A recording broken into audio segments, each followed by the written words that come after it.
Hey, what's up, everybody? Welcome back to our series on creating your very own album covers for free. This is Brad from the National Pool, and let's get right into it. Today, we're going to be looking at 4 websites, the first of which is Unsplash. So, very similar to the Flickr public domain images that we took a look at earlier in the series, Unsplash is pretty much like that. You can grab anything that you want. You don't have to attribute the work at all. Even just on their homepage, it just says free. Do whatever you want, high resolution photos. I do care a lot about copyright law, so I will still say, even though it says that, it's still always up to you to verify that the work is still under that license. And there might be some one rare case where there's a photo on Splash that may not fall under that license somehow. I don't know. But, the last thing that you want to do, is, especially if you're in the business of making music, the last thing that you want to do is infringe on someone else's intellectual property while you're trying to create your own. Unsplash is a fantastic website. The only downside, I would say, is that everybody else uses it too. So if you make your own album cover based off of an image from this site, chances are there's probably 2 or 3 other people that did it too. So if you're okay with that, then that's cool. But if you want to get a little bit more unique, you might want to head back to Flickr and find some crazy old picture from the 1800s that you can start remixing and doing crazy stuff with.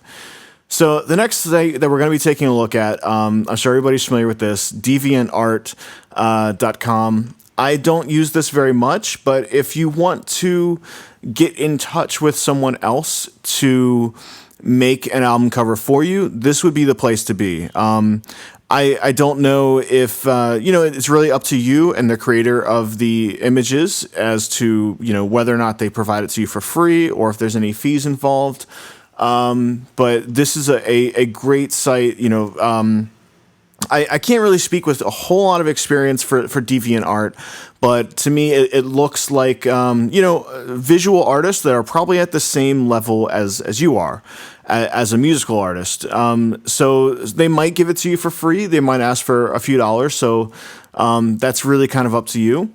And now I just want to give a mention to another website that's kind of I suppose you can think of it as the upscale version of DeviantArt.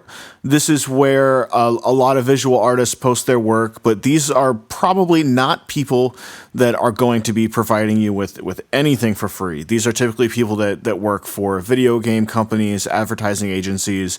I'm looking at one here, Gears of War. So these are really, really skilled people that are in the business.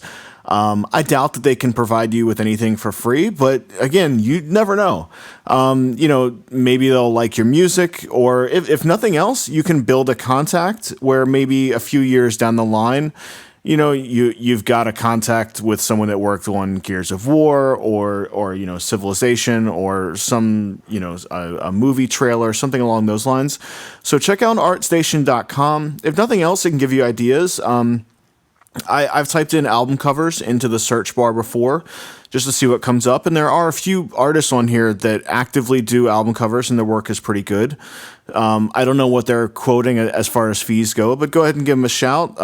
But yeah, this, even though we're looking at not spending any money, building some contacts and just kind of getting a perspective on what this kind of thing could cost you and how much money you are saving couldn't hurt. And one final site that is worth mentioning here is a site called ilikethisart.net. And what this site is, it's predominantly based around installation art.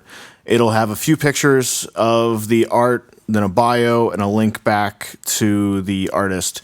And I mentioned this because, kind of like ArtStation, this is where you can, of course, you can't just take this stuff, but go ahead and reach out to the artist if anything speaks to you. I did this with a single that I wrote called Light the Way, and I found an artist on here named Mihoko Ogaki from Japan, and her work just really, really hit home for me, and it really just was a perfect match for this song. So I got in touch with her, and she was kind enough to provide me with the rights, just via email. Again, we didn't do like a signed contract or anything, but we both agreed via email that I could use this, and I'm so gracious to her for allowing me to do that. So I always try to give her a shout out whenever I possibly can on Facebook or Twitter, and just go ahead and try to rep her work a little bit in exchange for her allowing me to use the photo. And none of that was agreed upon. That's just what I like to do.